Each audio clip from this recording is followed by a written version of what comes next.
It was pretty early this particular morning, and I decided to make myself some tea, get up out of the bed, and start doing a little bit of writing. Not a lot. So I decided to just quickly update one of my YouTube videos that I'd put up, pretty meta, and then I decided to start updating my journal notes that I need to then embellish in my journal as soon as I get time. The reason why I start doing that is mostly because I'm trying to stay within a creative flow so that I can get back into doing more long writing sprints, which I'm having difficulty with.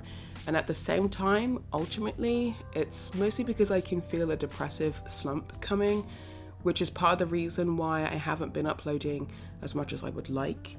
So I have to try and tackle areas of difficulty the best way that I know how. So if I can't sit down and write a full journal entry in my journals, then I sit and make quick notes on pages so that I can attack them at a later date.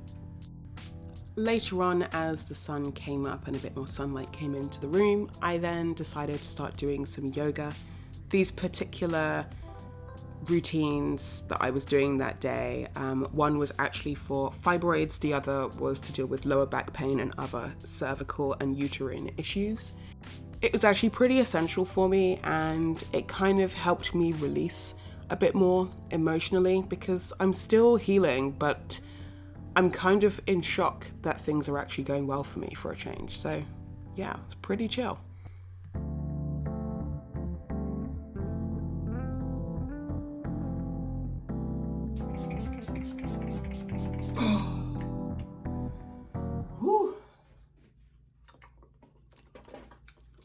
Tastes nasty. Do not recommend.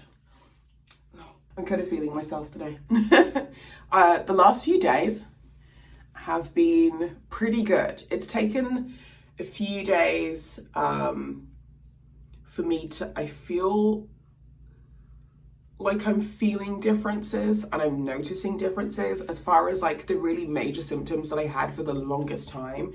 They seem to have either not completely ceased, but they have definitely reduced, like massively. So I'm now able to leave the house and not worry so much, but it's such a habit for me to always be prepared. So I always have like spare things with me, like clothing and stuff like that, just in case anything does happen. I'm still technically classed as healing, although I did read online in a few places that the procedure that I had, most people are mostly healed within a week. So you can kind of just get back to things like literally the same day or like the day after. And obviously I didn't go back to work the following day because I was still pretty groggy from going to sleep during the procedure. So from the medications and stuff.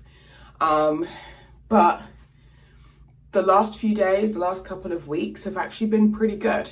I don't feel any pain. There's like a little bit of discomfort, but that's just kind of regular discomfort as I'm kind of sort of trying to understand it all. I also had a phone call with my family practitioner and she was like, yeah, this is just regular discomfort because you do obviously have other growths. So those are the only things that we have to keep an eye on at the moment, because while they are pretty big, they're not so big that you need like another emergency surgery. This is something that we actually now have time to look into, and then you can discuss with your OB what you want to do as far as dealing with those other issues. So far so good. Big wins for me all around, which is really great. But it did get me thinking, like the last few days, I've just been really thinking long and hard about what would have happened if I didn't have this surgery. And I was due to see another gynecologist at the beginning of April, but I cancelled that appointment because I no longer need to see them. So I had to cancel that appointment as soon as I could because somebody else out there in the city is going to need a gynae and now there's an opening for someone. So I'm just glad I kind of did my little part there. But it's just so funny and kind of shocking because it's all still kind of sinking in that at least for this first procedure, it was so quick.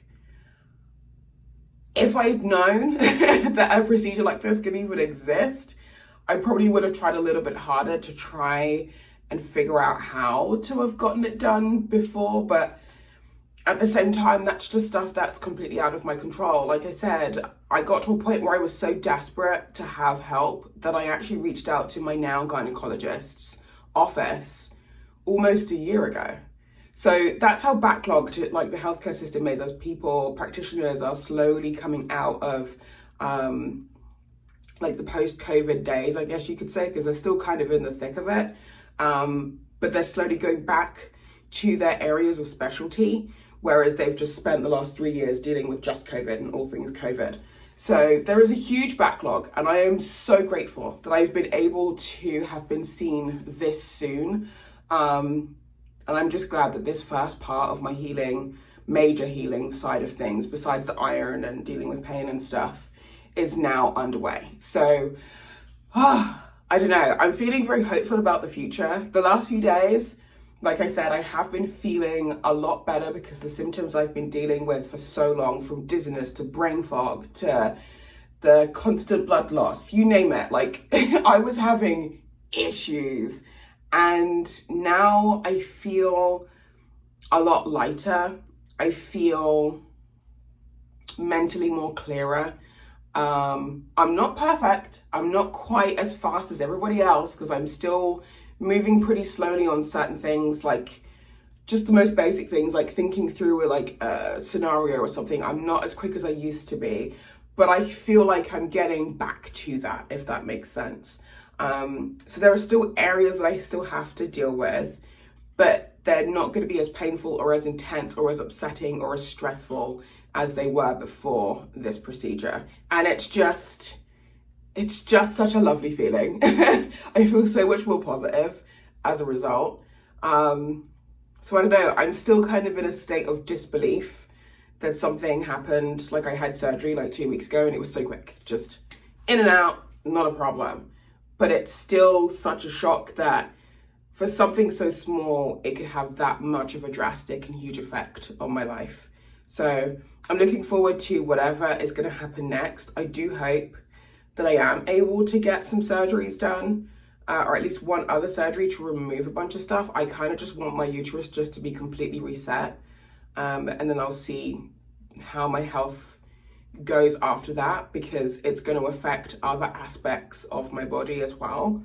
So I don't know, it's very weird. And like I said, I'm very grateful, but at the same time I'm also still battling with those inner demons for the longest time, where I didn't want to see myself as a burden on the healthcare system. I didn't want to see myself as an issue for other people in my life. Like if I disappeared from work or something, I knew that I was causing a lot of issues for a lot of people. And again, like I said in the previous video, that was the reason why I never liked to put myself first. And now I'm making sure that I do put myself first. And on a health note, it's a good thing to put yourself first. If you aren't feeling well, if you are feeling pain, if you're not sure about something, that's what your doctor is there for. Just go and ask. But at the same time, when it comes to certain areas of health, like women's health, I have been dismissed in the past. Like many, many years ago, I have been dismissed in the past, which is why I just put up with all of this for so long, because I thought, who's going to want to help me? This is supposed to be normal stuff that we're supposed to be able to withstand. And we shouldn't have any complaints because we're women, therefore we're cursed. But it's just nice to know that actually, no, there are some health practitioners out there who are willing to help, and they do want to help, and it's their passion and it's their drive. So I don't know, overall it's been a very positive experience so far, and the journey will continue. I'm just glad that it's just that I'm able to now focus on various areas of my body all at the same time in order to get myself back to how I was before, many, many years ago, or at least I'm able to unleash something new that I would like to step into gracefully. So that's what I'm gonna do.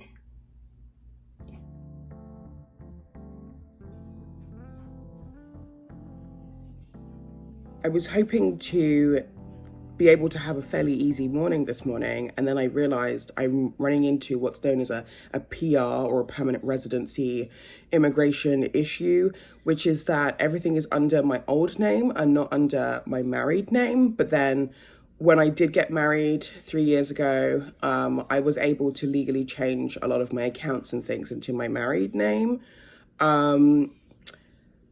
And I'm still having issues being able to figure out how to get stuff under my married name. So I'm still having to walk around with a ton of IDs on me all the time, which is why I now have to run to the bank to do basic banking and to get more laundry tokens because everything just gets really confusing and really annoying. And I don't know, I'm just kind of getting annoyed by it. So I need to figure out how to get my married name attached to my stuff. I don't know. So I'm having a bit of a busy morning. As far as a reading update is concerned, I have been actually rereading The Fellowship of the Ring, and I'm thoroughly enjoying it. I'm getting through it pretty quickly. I've just read chapter 5 and chapter 6 several times, over and over and over and over again. I've about halfway through chapter 7 now, so we're very much in the realm of Tom Bombadil, who's one of my favourite characters. So I think I'm probably going to be rereading chapter 7 another once or twice. I don't know. We'll just have to see. It's a book that I absolutely love, and I love discussing it with people who have also read and loved that particular book. I have started Unfinished Tales, thank goodness, which is this one right here. Such a big baby. I'm going to take the sleeve off. But so far, all I've managed to read is the introduction, and that is it. I haven't been able to read anything else. The plan was to sit and read it this morning with a cup of coffee, but things have kind of fallen through with immigration issues. So I won't be reading it this morning. I'm going to go back to listening to The Fellowship of the Ring, because I actually have that as an audiobook now, and it's actually quite nice to listen to as an audiobook, because the version that I have has Andy Serkis reading, and to hear him singing chapter 6, like all the little songs from chapter 6, is actually quite nice, which is why I've been rereading it over and over and over again, because it's nice to actually hear, I guess, sort of to hear music or singing to a lot of the verses and the poems within this book and other stories. So I've just realized that he's actually been reading the audiobooks for a lot of Tolkien's books. So I'm just trying to figure out which ones they are. And then as the year goes by, I will try and see if I can pick them up. Because it'll just be great just to hear his voice, because he's such a great actor and he has such an amazing voice. So it's nice, it's different, it's cool, it's fresh. So yeah, I'm trying to read where I can, but life has just been turned upside down. So I'm just super, super, super busy, and I just don't find the time. I'm just tired all the time. So today I've got 2 hours to get all of my errands done. But before I do all of that, I need to go get coffee, and then I can start with all of that stuff. And then by the time I'm finished, I should be getting ready to go to work and finish off the day. So hopefully I can get all of that done. And I'm sure I can, but I will see how it goes. Anyway, bye. I'm so tired.